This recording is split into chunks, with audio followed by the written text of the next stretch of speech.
not as amazing as the Warriors are capable of. What a sweet mid-range floater by Jordan Poole here.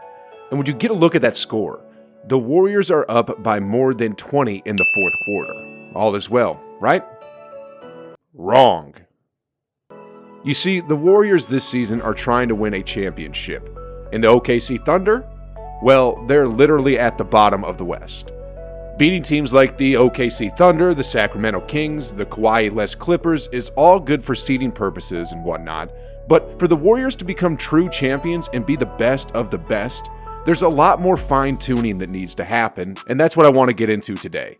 And we'll start off with the obvious. For the Warriors to win it all this season, Klay needs to come back and just be Klay. I mean, check this play out. This is Klay Thompson. He takes 2 dribbles to the left, passes it to Draymond, and now, just like his fellow Splash brother Steph, Klay is about to relocate back to where he lives at the three-point line.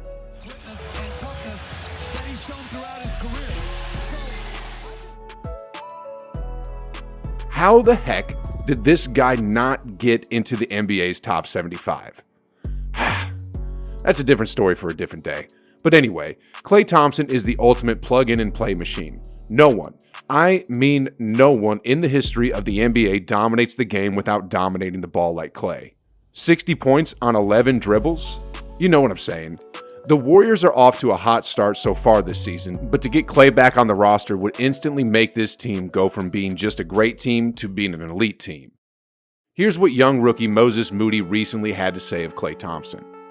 For a guy who is not on the floor, not able to play, he's in the gym as much, if not more, than everybody else. He's doing what he can do on the court, doing what he can do off the court. It's going to be scary when he finally gets to unleash 2 years of frustration.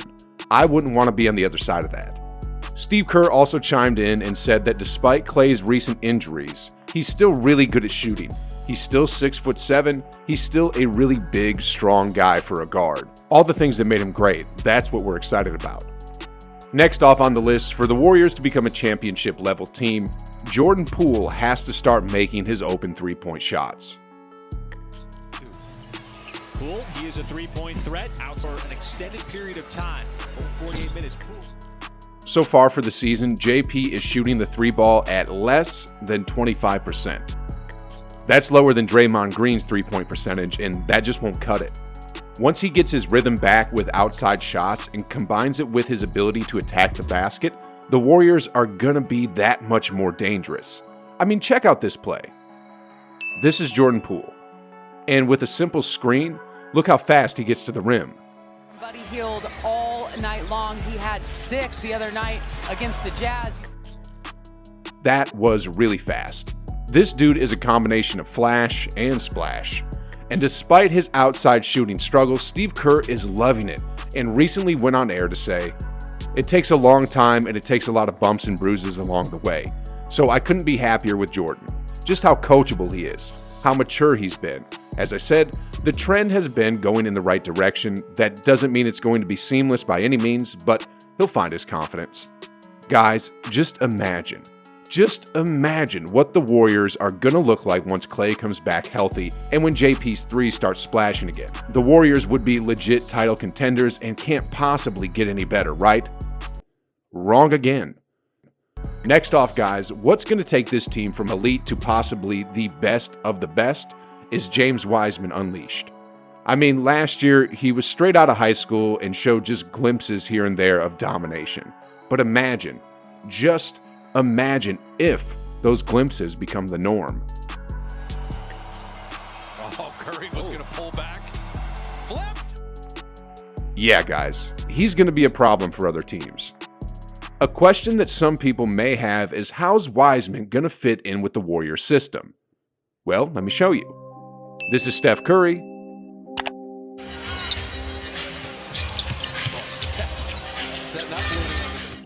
In this clip, he threw the ball up high to Looney, who just caught, gathered himself, and shot it.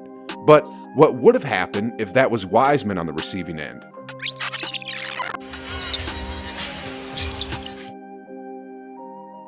This, ladies and gentlemen, would have been an automatic lob if Wiseman was in the game. And that's exactly what Steph was telling him here. I didn't hear the exact words, but I think it was something like this. When I lob, you dunk, okay? Remember, lob and dunk, lob and dunk. All jokes aside, Steph really was telling Wiseman that lob opportunities are going to be in abundance from plays like these. Over the offseason, Wiseman has been reported to have gained about 7 to 10 pounds of muscle. So at about 250 pounds, physically, he's going to be imposing. I mean, in transition, if he just runs down the court and gets a mismatch, it's an automatic bucket. Check out this play. This is Wiseman. Everything. If Oubre scores one more basket, it'll be the best quarter of his career. And his defender is too late, but more than that, he's too small. Quarter of his career. And Wiseman just... Sheesh. Guys, this dude is going to be back in about 3 weeks.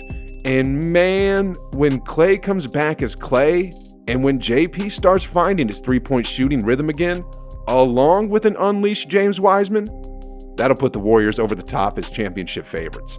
But there's actually more they can do. And that more actually has to do with Steph, Draymond, and turnovers. Let's get real, guys. You can splash as many threes as you want.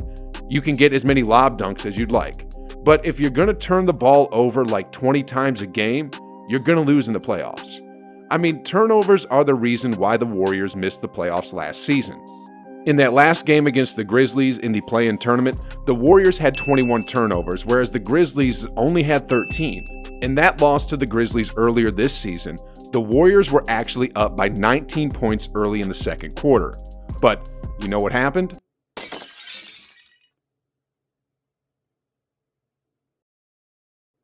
Yeah. This was supposed to be the revenge game for the Dubs, but their turnover issue changed a 19-point lead into another OT heartbreaker. I mean, Draymond had 5 turnovers this game, Steph had 5 too, and Jordan Poole had 6 of them.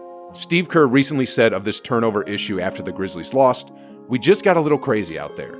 Give them credit, they came in and dug in, played defense, and forced some of those turnovers, but a lot of them were unforced. That's been one of our goals preseason, all camp, all early part of the season, to cut our turnovers down to a really reasonable number, that 12 to 13 range per game. We've only been able to do that once out of the first 5 games. The Warriors seriously need to hire an anti-turnover specialist who will help with reducing these unforced errors because seriously, if we can cut the turnover numbers in half, the Warriors are not only going to win it all, but they're going to do it in dominating fashion. Because guys, the truth is, you can turn it over like 20 times against OKC and still get a win. You can turn it over like 20 times against a Kawhi-less Clippers and still get a win. But when you're up against some of the premier teams in the league like the Miami Heat, they're going to scorch you. And speaking of the Miami Heat, honestly, I thought it was going to be a Brooklyn versus Warriors finals this season. But the more and more I look, especially without Kyrie in the picture, I'm thinking it's going to be the Heat versus the Warriors in the finals. And for the Warriors to win against this slug-it-out team, they'll need to be firing on all cylinders. But hey, that's about a half a year away. And I'm sure by then the Warriors are going to look completely different than they do now. And a big reason why is because everything that is happening within the Warriors organization. Oh, what? You haven't heard yet? Well, don't worry about it because I got you covered right here in this video. I got all the updates going on in the Bay Area that should be really exciting and, hey, no need to thank me. I'm just doing my job. So go ahead and do your job by clicking the video, watching it, and of course, just like always, I'm not leaving you. I'll just see you on the other side.